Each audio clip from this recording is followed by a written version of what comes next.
Hey, what's up? It's Mr. Dean, and I'm tired of all these boring events in sports, especially whenever it comes to racing. Yeah, all these people racing with cars on a road is so lame. I just want a game that adds that edgy and extreme atmosphere that I'm wanting.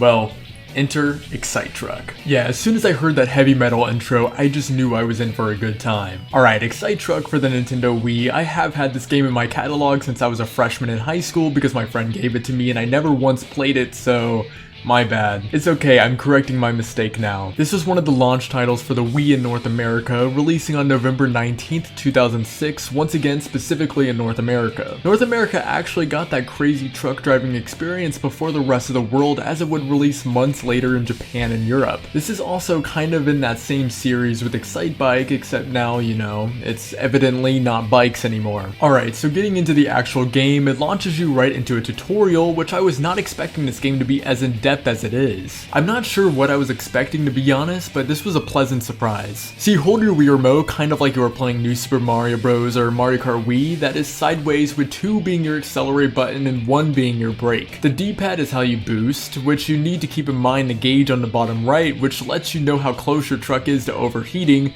which if that happens then you won't be able to boost temporarily. Also, going through water and being in the air makes it cool down slightly quicker. Also, when going over a jump, if you boost right after going into the air, then you get an extra large jump, which you can go even further in the air by waving your Wii remote in a certain direction. I also forgot to mention that you motion control your Wii remote to control yourself, which of course we needed motion control somewhere in here. You can also do flips in the air, hug around trees to get a speed boost, hit these little orb looking things to make the ground morph into a hill leading into a jump, which also if another truck is driving over a morph while it's happening, it launches them way into the air. The point I'm trying to make is that there is a ton of stuff going on in the gameplay, different factors that you can consider while racing in order to be as quick as possible. Now first up, we got the basic mode where we got cups we can race on, and the first one available to us is the Bronze Cup, which of course I ate up. We got 4 tracks here based on real life locations, those being Mexico, Fiji, Canada, and Scotland. The races generally were either 2 or 3 laps with 6 different trucks racing on them, so pretty typical stuff. You also get to select your vehicle with a varying level of stats, and you get to choose the color, which I like a lot. Nice touch. Now as for the racing itself, it was about as hectic as I was hoping it would be. The gameplay is so fast paced, but like in a fun way. Like I still felt like I had complete control of my truck, it wasn't past the line or anything. If you run into a tree, you just spam 2 to get back onto the track, but aside from that, you just apply the basics of what we learned about from the tutorial. You also get graded after each race, getting a letter grade, which f*** you Nintendo, this is supposed to be my escape from classes. I don't need to be graded at home too.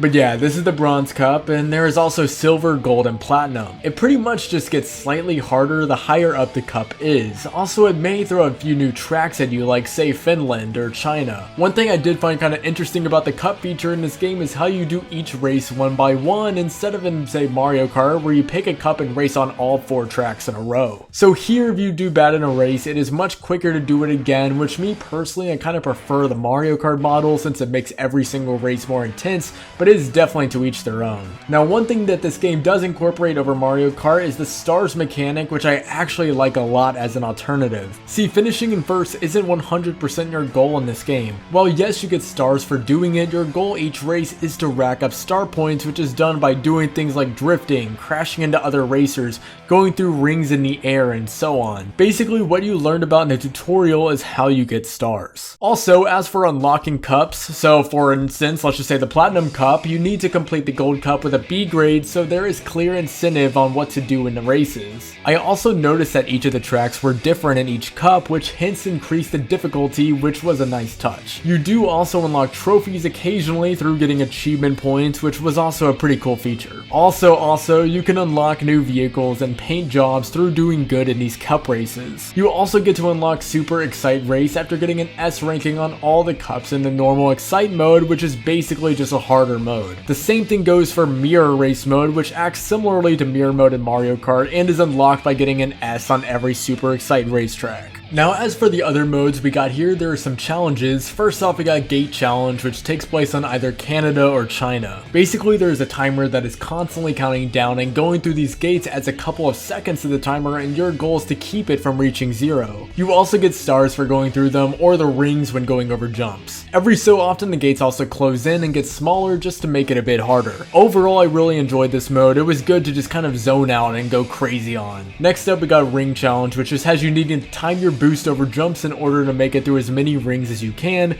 there being 6 in each course. First it is worth 5 points, but making it through makes the next one worth 10 points, and then making through that one makes the next one worth 15 points. Once you do get to 15, it stays that way until you miss one, which then makes it go down to 5 and so on. You get the point. I like this one a lot too. If you didn't fully figure out how to best utilize the jump boost before, you probably will have it down before you get through these two. Finally there is Crush Challenge, which is probably the weakest one. There are 5 trucks throughout whichever course it is, and you just ram into them as violently as possible.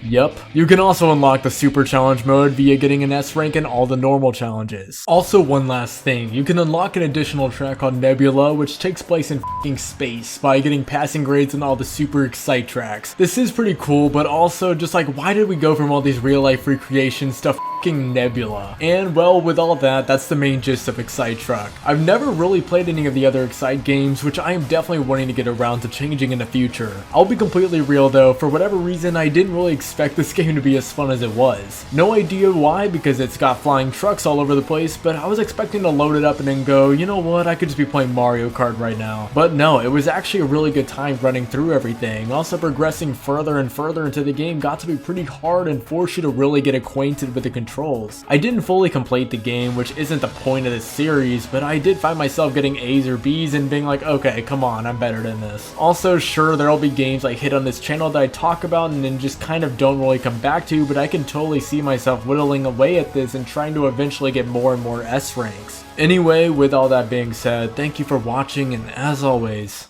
peace out.